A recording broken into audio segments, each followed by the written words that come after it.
Welcome back. I am an avid enjoyer of Void Knights. I love all the Void Knight builds that I play, and to this day, it's probably my still favorite mastery out there in Last Epoch land. We're going to talk about the class skill that you get upon unlocking your Void Knight mastery, which is Erasing Strike, which has proven to be way more fun and less garbage than I thought it was, given that every time I see a new player playing Erasing Strike, it seems like they have a bad time. So we've had an excellent time playing it. I'm going to pivot off this build. My character is only level 76 or so, which is way earlier than I normally make a video, but I wanted to talk about this, kind of document it, and then transition this character to trying out some other meme stuff instead. Dread. So speaking of Dread, when I am looking at new builds in Last Epoch, I'm oftentimes researching what have other people done in the past and comparing notes, seeing if we can make improvements on it. I talk to a lot of people who play a ton of Last Epoch, and I see, have they explored different builds than I've explored? So the recommendation to try Erasing Strike and to try the particular setup that we've done here comes from Misha, who's a member of the Last Epoch community. You might see her name floating around a couple places. She's active on Discord too.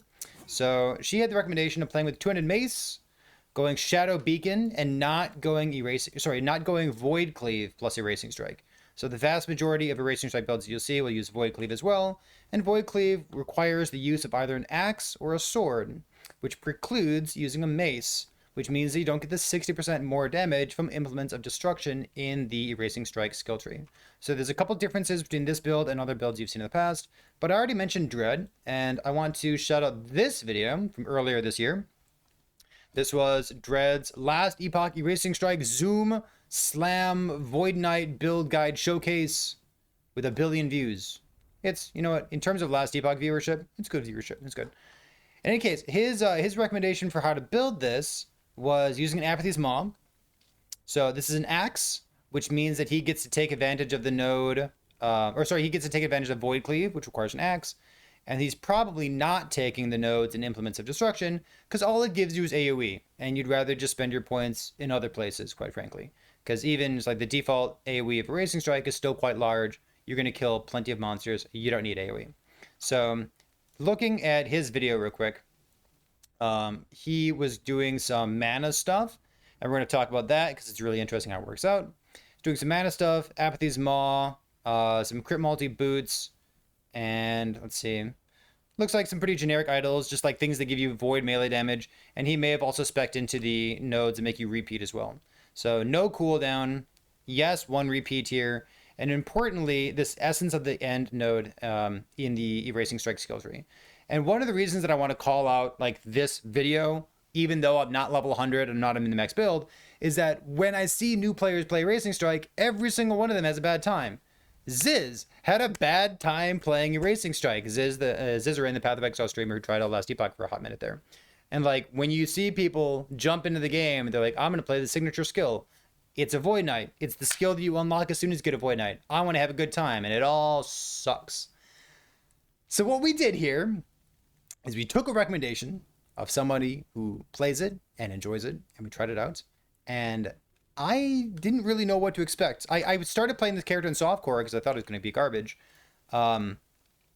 It's a lot better than I thought it was. The way that I've described Erasing Strike to people is it seems like the kind of build where you don't build damage because it already deals so much goddamn damage that the only thing you need is quality of life to make the build playable. You don't really build damage. It seems like even at the point of the build, like around level 60 or so, I really felt like I only needed 2 things for the build. I needed mana, so percent mana and flat mana, and critical strike chance. That's it. At some point, you would want a Shadow Beacon that has melee crit on it, something along these lines. Tier 6 or tier 7 plus melee critical strike chance. It's the flat crit that gets scaled by percent increase crit. That's the kind of thing that you want LP'd onto it. But outside of that, the rest of your build is just like life, Titan Heart, maybe plus levels, critical strike chance, and mana. So this is a crit chance plus mana build. Nothing else really matters in terms of details.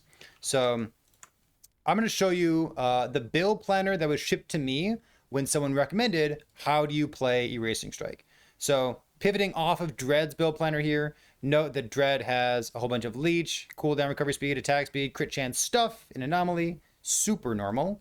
He opted for Abyssal Echoes, This is something that he was using for Erasing Strike bonus damage, so more damage against slow targets here. He was using it, let's see, Volatile Reversal, super common stuff. And of course, he was using Apathy's Maw, which is an axe, which means he gets to use Void Cleave for the guaranteed crit there. So both this build and the build that I'm about to show you are focused around Essence of the Void, which gives you, when you crit, you get a Void Essence, and then pair that with the 2 nodes, Essence of the End, and most importantly, Void Well, in the VK skill tree, saying that when you have 3 or more Void Essences, if you drop below 0 mana, you consume 1 Void Essence to set your mana equal to 30% of your maximum mana pool. So it doesn't matter how negative you are, it sets it to 30% of your maximum, which is why we're going to build flat mana, percent increased mana, and as much critical strike chance in order to enable this node as possible. So the default crit in last epoch for anything that hits is 5, plus this, probably 1, 2. I'm going to put 3 points in this for 9. 9, 5 is 14. And then you'd like to get, another 13 is the bare minimum. So at least another 13 critical strike chance on top of that, which puts you at 27 base crit. So 27 base crit with 150% increased in the anomaly skill tree. Call it 25 for easy math, puts you up to about 63, 64, 65, somewhere around there, 63% increase, or 63% total critical strike chance. So you're going to get a little bit of crit chance in your gear, a little bit of crit chance in your gear, hopefully some exalted critical strike chance in your gear, and that's going to get you as close to 100% crit as possible, which enables this playstyle of holding down right click, because it's awesome. Actually, I don't think you can generate void essences here. Can I generate void essences here? I can. So this thing here. So my camera's in the way. Let me hide it. The void essence says, boop, this guy. Increases void and melee damage, reduces duration stuff received. But most importantly, we're just using it for this void well there. So let's take a look at the build planner that was shipped to me. This is like an endgame character of someone who had played this build previously. This was Misha's build. So we're using a 2-hander. We're using a Titanheart to go along with that. As much health, mana, plus levels to Erasing Strike. The plus levels to Erasing Strike don't seem particularly important. You'll note that we kind of have one fluff node over here for like plus crit multi. Like you could trim crit multi and you could trim one node out of Erasure of the Living if you didn't have any plus levels to Erasing Strike. Even then, you could even do something like use a Code of the Erased, or you could try to use something like a Omnis to get another plus level. There's other things we could do to get plus levels, but yeah, so even just having 20 levels would be fine. But they went for +2 on their body armor here. On their helmet, mana, percent mana. On our gloves with mana, critical strike chance. On our rings, can you get mana on your rings? Let me check this real quick. You can't get mana on your rings. Got it. You could go attunement, but like, let's be real. So strength gives us armor. It also gives us some percent increased damage on Erasing Strike. And then Siphon of the Anguish. We don't hit that much when we're clearing monoliths, which is kind of one bonk, things like this. But once you get enough mana to sustain like critical strike chance and sustain the void essences, you just kind of hold down right click. And this is your build. And like you go negative for like a second. This does seem to be like a tiny bit of a pause. So like sometimes like you'll miss an attack. But this has a huge damage output. Comparing this to something like Void Cleave Erasing Strike instead. Because Void Cleave Erasing Strike, you're waiting for your cooldowns every single time.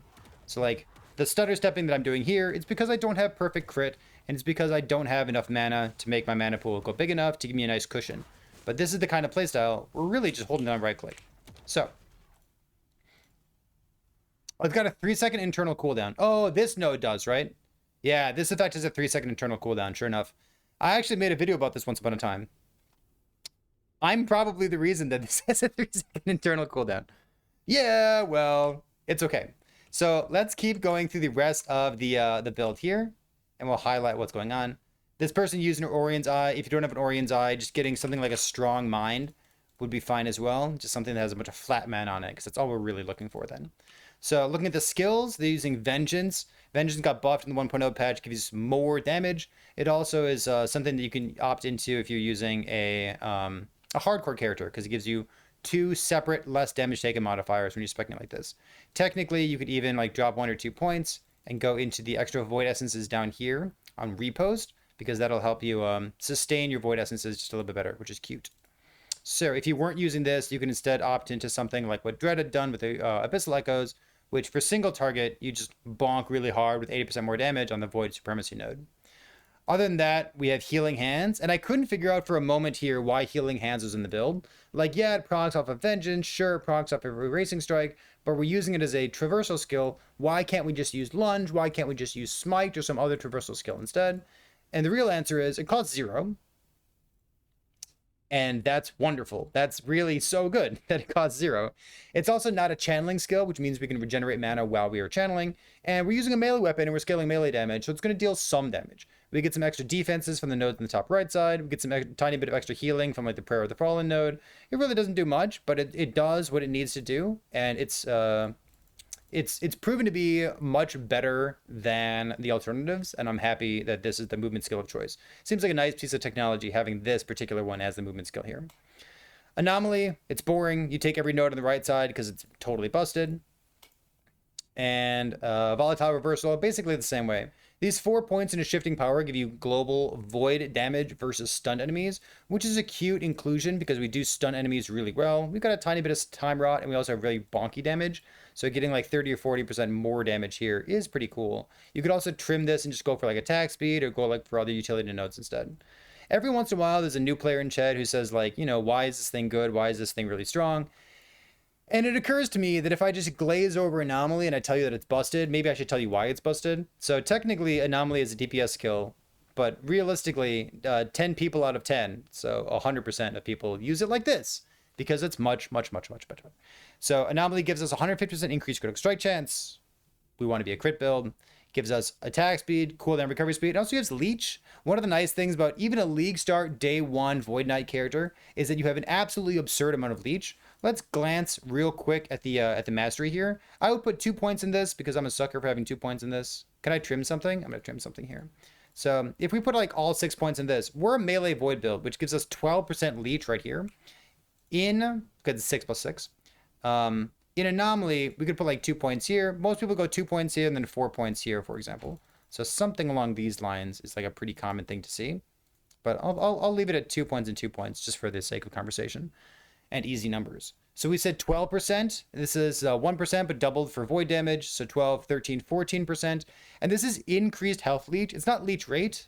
It's just a multiplier for how much you leech. So if we have 14 leech by default, this puts us at 28% leech. So if you start including things like, God, a bleeding heart, which gives you up to 9% leech, all of a sudden you have 14 plus 9, 23, and you double it to 46, you get absolutely insane leech, or rather access to insane leech as a Void Knight. So these nodes are just so, so good. So let's take a look at the mastery. Again, I was telling you that the crux of this is just like, we have all the echo nodes here, and we're building as much mana, vitality, critical strike chance as possible. We don't really have access to any of those things. Like, we don't have much mana here. We'd rather just build it on our gear because the numbers are bigger. But all the echo things, the void well stuff, and some generic flat damage. Like, very basic looking tree there. And then 5 points into Paladin to gain access to the Healing Hands for a traversal skill. And if you want to opt into the extra defenses from something like Hammered Anvil, this is available to you. So I use this in my Rive build. If you're watching live, !Rive. But this is, a really good source of less damage taken. Once you get giga damage, you can opt into this, and it might be able to give you some defense that you would otherwise lack. So that's that. Let's see. What else can we show about this? Oh, I guess there was one other thing, wasn't there? I wanted to compare this over to Dread's build because I think it's really fun seeing what some people do, what other people do. Like, you're using an axe, you're using a mace. What are the differences here? And you'll note that in Dread's video here, that he opts out of taking all these echo nodes. And I asked him about it, and he was nice enough to give me a good answer about it. So no echo chance, no echo chance, no echo chance. And his rationale was he's building around the crit stuff from Void Cleave, giving you guaranteed crit on your Erasing Strike. And it turns out that the echoed Erasing Strikes from your mastery don't inherit the auto crit from Void Cleave. So one of the big differences, other than the 60% more damage, the Shadow Beacon, no erasing, or sorry, no Void Cleave, when we get to use a mace here, is we're not using the guaranteed crit. We're actually building critical strike chance. And because we're actually building critical strike chance, in our mastery, you'll see that we're spending a whole bunch of points up here, just 5, 5, and 1 to get up to 35. Yeah, 10, 20, 30, and then 5 here. 35% chance for your stuff to echo. And man, when you hit this hard, the echoes feel absolutely crazy. So cool, love it. Looking at the idols real quick, this is just a cleaned up version of what you'd otherwise see. Just like echo damage when a skill echoes, because we have one guaranteed echo and then a 35% chance to get like another echo on top of that. The last thing that I call out in case you were trying to min-max this build is, for me, in my Racing Strike skill tree, I only have one additional echo down here for the 60 mana consumption. So like I hit once, and it bonks once like that. It actually rolled pretty well, so it bonked another time. But in that echo, it costs plus 60 mana. We talked about mana breakpoints for this build. We said 400 mana was a good breakpoint for like, that's when the build's going to start feeling good with one echo on it. But if you build even more mana and you get your Orion's Eye and you get like flat mana and percent mana on all of your gear, you can spend a second point in here. So flipping back into this thing here, into the build planner that was given to me, this person has about 700 mana on their particular character. Looks like 764 is the actual number. And they were feeling good maintaining 2 points in Time Loop. So remember, we're not using Volatile Reversal to restore mana. The only way that we're restoring mana is with those 3 points in Essence of the Void, building up a whole bunch of flat mana and having guaranteed crit so that we can hold down right click and just bonk monsters. So the different breakpoints that you can get for this, maybe if you get 900 or 1,000 mana, I guess maybe you could put 3 points in this too. But even with 1 point, the build feels eminently playable and better than my impression that I received from new players who've played a Racing Strike in the past. So if you're looking for a Void Knight, if you're looking to have some extra bonking in your repertoire, in case Void Knight is also your favorite mastery in the whole game, this is something that that is available to you. I'll include my super basic planner. I'll include the planner to this particular build that was given to me, and I'll include links over to Dread's build if you want to see different options for how to play this, if you're looking for like an Apathy's Maw or even like a budget option, because like an LP Apathy's Maw, definitely an easier thing to get than an LP Shadow Beacon. But you know what? We're in the world of COF, and we're in the world of some people playing Merchant's Guild. And quite frankly, if there's one key takeaway from this video that you can get to the very end of the video, here's your takeaway. Ready? Here's your little golden chocolate chip cookie. Why would you have a golden chocolate chip cookie? If you play Melee, you should consider playing Merchant's Guild. Because everyone that I've talked to who plays Merchant's Guild says that, everyone that I've heard who plays Melee, who's in Merchant's Guild, says it's like cheating. Because all of your Melee gear is so incredibly cheap compared to all the meta spellcasters and summoner builds and bleed builds, damage over time builds. If you want to play Melee and have absolutely insane gear, consider Merchant's Guild, because I've heard nothing but insane stories about how cheap and accessible the gear is for you. Just go get some 4LP Shadow Beacons. I'm sure they cost like 1 million gold pop. I'll see you next time, chat. Have a good one.